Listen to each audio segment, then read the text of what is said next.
আসসালামু আলাইকুম। বেসিক গুরু YouTube channel আপনাদের সবাইকে স্বাগত। আশা করি সবাই ভালো আছেন। মাইক্রোসফট এক্সেলের আজকের ক্লাসে আমরা দেখব এক্সেলের সবচেয়ে তিনটা কমন যে ফর্মুলা আছে সেই ফর্মুলা। তার মধ্যে একটা হইছে আপনার এভারেজ, দ্বিতীয়টা হইছে ম্যাক্সিমাম, তৃতীয়টা হইছে মিনিমাম। আমরা জানি এভারেজ এর বাংলা হলো গড়, মিনিমামের যে বাংলা সেটা হইছে আপনার নিম্ন এবং ম্যাক্সিমামেরটা হইছে সর্বোচ্চ। মানে একটা স্টুডেন্ট গড়ে কত পেয়েছে, একটা স্টুডেন্ট সর্বোচ্চ কত পেয়েছে এবং একটা স্টুডেন্ট সর্বনিম্ন কত পেয়েছে।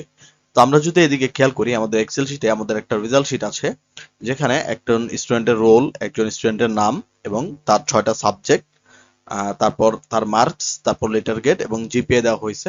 আমাকে বলেছে যে এই যে রেজাল্ট শিটটা আছে, এই রেজাল্ট শিটের উপর ভিত্তি করে একটা স্টুডেন্টের এই 6টা সাবজেক্টের মধ্যে সে গড়ে কত নাম্বার পেয়েছে সেটা বের করতে, সে সর্বোচ্চ কত নাম্বার পেয়েছে সেটা বের করতে এবং সর্বনিম্ন কত নাম্বার পেয়েছে সেটা বের করতে। তাহলে সর্বোচ্চ মানে সে মার্কের মধ্যে কোনটার মধ্যে সবচেয়ে বেশি নাম্বার পেয়েছে সেটা আমাদের বের করতে হবে।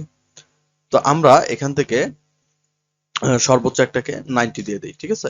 দেন আমাদের বের করতে বা বুঝতে সুবিধা হবে। তো এখন আমরা এখানে কি করব, এভারেজ যেটা আছে, এভারেজ বের করার যে সূত্র সেটা হইছে এভারেজই, ঠিক আছে?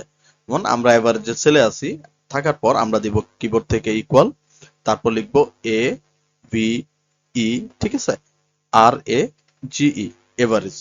এভারেজ লেখার পর এটা ছোট হাতের বা বড় হাতের যেটাই দেন, এভারেজ লেখার পর আমাদের এখানে চাইছে নাম্বার। তো নাম্বারের মধ্যে আমরা সবগুলো যে মার্ক আছে এই মার্কটাকে আমরা টান দিয়ে সিলেকশন করে দিব, ব্র্যাকেটটাকে বন্ধ করে আমরা কিবোর্ড থেকে এন্টার প্রেস করব।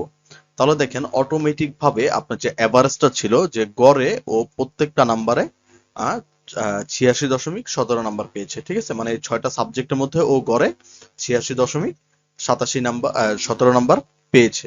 তো এটা হলো আমাদের গড় বের করার সূত্র। আমরা দিব ইকুয়াল, তারপর লিখবো এভারেজ, তারপর প্রত্যেকটা নাম্বারকে বা যে কটা সাবজেক্টের নাম্বার থাকবে বা মার্ক থাকবে সবগুলোকে সিলেকশন করে ব্র্যাকেটটাকে ক্লোজ করে আমরা এন্টার প্রেস করলে অটোমেটিক ভাবে আমাদের এখানে এভারেজটা বের হয়ে যাবে। এরপরে দ্বিতীয় নম্বরে যেটা আছে সেটা হলো ম্যাক্সিমাম, মানে সর্বোচ্চ নাম্বার, বা এই স্টুডেন্ট এই কয়টা সাবজেক্টের মধ্যে সর্বোচ্চ কত নাম্বার পেয়েছে। তো ম্যাক্সিমাম বের করার জন্য আমরা দেব equal M A x, max. Max লেখার পর আমরা কি করব, এখানেও নাম্বার চাইছে, ঠিক একই পদ্ধতিতে সবগুলো নাম্বার আমরা সিলেকশন করে ব্র্যাকেটটাকে বন্ধ করে দেন আমরা এন্টার প্রেস করব। তাহলে দেখেন এখানে অটোমেটিক ভাবে আপনাকে এখানে দিয়ে দিচ্ছে, ঠিক আছে?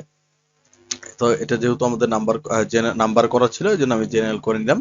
তো সর্বোচ্চ ও 90 নাম্বার পেয়েছে, ঠিক আছে? মানে বাংলায় সর্বোচ্চ কি 90 রূপে, কিন্তু আর কোনো নাম্বার নেই।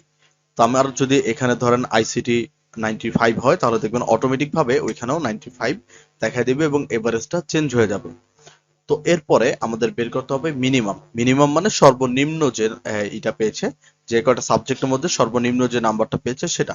তাহলে আমরা লিখবো ইকুয়াল, মিনিমামের সূত্র হলো এম আই এন, মিন।